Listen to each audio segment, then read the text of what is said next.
মাঠের মসজিদ বলা হয়। তোমাদের কথা বলতে পারি না, আমি তোতলায় যাচ্ছি, নামাজ যেতে হবে। খোদা হাফেজ। আজকে আমার ফার্স্ট ব্লগ, আপনাদের ভালোবাসা আল্লাহর রহমতে এই চ্যানেলটা একদিন অনেক বড় হবে।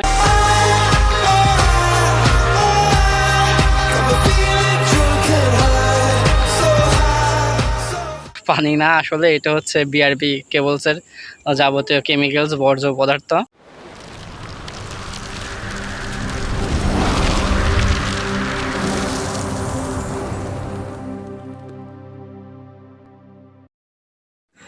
আসসালামু আলাইকুম, আপনারা সবাই কেমন আছেন? আশা করি ভালো আছেন। আমি মোহাম্মদ এজাজ খান প্রান্ত, আর এটা আমার চ্যানেল দ্যাট ওয়ান প্রান্ত। তো এটা আজকে আমার ফার্স্ট ব্লগ। তো আমি আমার চ্যানেলে এখন থেকে নিয়মিত ব্লগ আপলোড করব। আমার বাসা কুষ্টিয়াতে, আর আমি এখন দাঁড়িয়ে আছি কুষ্টিয়ার বিখ্যাত শিল্প প্রতিষ্ঠান বিআরবি কেবলস ইন্ডাস্ট্রিজ লিমিটেডের পেছনে। আমি আপনাদের এখন দেখাচ্ছি, এই যে আপনারা আমার পেছনে যেই বিল্ডিংটা দেখতে পাচ্ছেন, এটা হচ্ছে বিআরবি কেবলসের বিল্ডিং। এটা বাংলাদেশের দ্বিতীয় সর্বোচ্চ বিল্ডিং উচ্চতায়। আর আমি আপনাদের মাঝে তুলে ধরবো যে কুষ্টিয়াকে কেন সাংস্কৃতিক রাজধানী বলা হয়, কুষ্টিয়াতে কি আছে, কুষ্টিয়াতে ভ্রমণের জন্য, কুষ্টিয়াতে বিনোদনের জন্য, কুষ্টিয়াতে কি কি দর্শনীয় স্থান আছে যার জন্য কুষ্টিয়াকে সাংস্কৃতিক রাজধানী বলা হয় বাংলাদেশের। এর যাবতীয় বিষয় আমি আমার চ্যানেলের মাধ্যমে আপনাদের তুলে ধরবো। আশা করি আপনারা সাপোর্ট করবেন, সাবস্ক্রাইব করে পাশে থাকবেন। আপনাদেরও চাইলে আপনাদের দোয়া, আপনাদের ভালোবাসা আল্লাহর রহমতে এই চ্যানেলটা একদিন অনেক বড় হবে। আর আজকে প্রথম দিন আমার কথা একটু কেঁপে যাচ্ছে, একটু বেঁচে যাচ্ছে। প্রথমত আজকে ফার্স্ট দিন, প্রথম ক্যামেরার সামনে কথা বলছে, এই জন্য কথা একটু বেঁধে যাচ্ছে। ইনশাআল্লাহ ভবিষ্যতে ঠিক হয়ে যাবে। আমি আপনাদের সামনে আমার গ্রামের কিছু দৃশ্য, আমার গ্রামের কিছু ফুটেজ আমি তুলে ধরবো।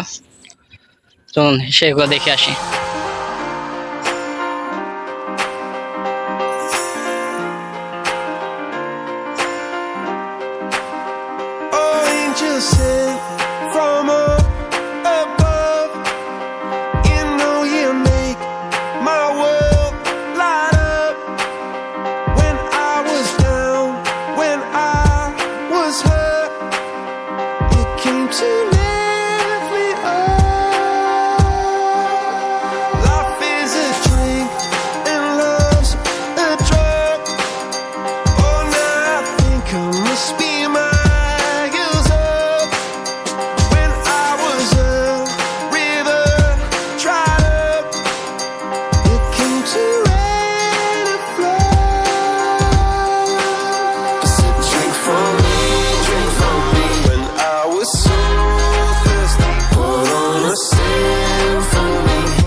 এত সময় আপনারা আমাদের গ্রামের সিনেমেটিক কিছু শর্ট, কিছু ভিউ এনজয় করলেন। এখন আমি যেখানে দাঁড়িয়ে আছি, এটা আমাদের গ্রামের মাঠের মধ্যে। এটাকে আমরা আমাদের আঞ্চলিক ভাষায় ক্যানাল বলে থাকি।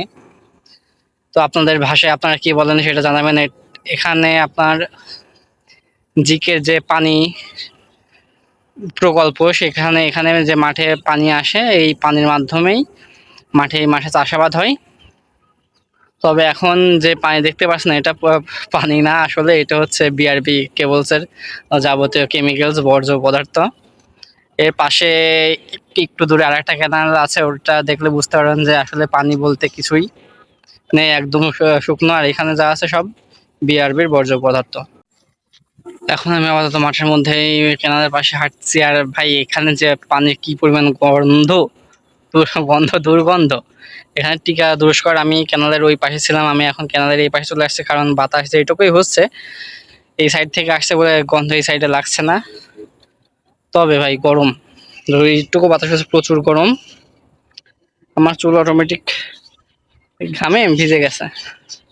আপনারা আমার পেছনে বিআরবি বিল্ডিংটা দেখতে পাচ্ছেন, আর বিআরবির এই বিল্ডিং থেকে, এই সাইড থেকে আপনার ওদের বর্জ্য বেরোনো যে ড্রেন, ওই ড্রেন সোজা মিশছে এই ক্যানালে।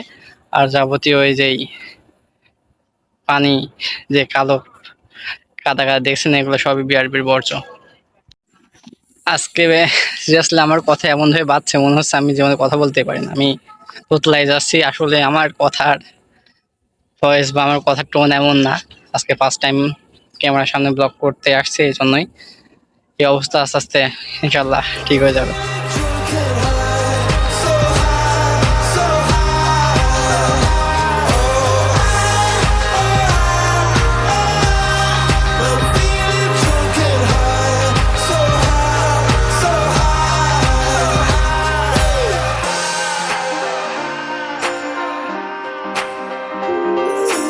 আপনারা এখন স্ক্রিনে যে রুমটা দেখতে পাচ্ছেন, যে ঘরটা দেখতে পাচ্ছেন, এটা আসলে আমাদের মাঠের মধ্যেই করা, মাঠের মসজিদ বলা হয়।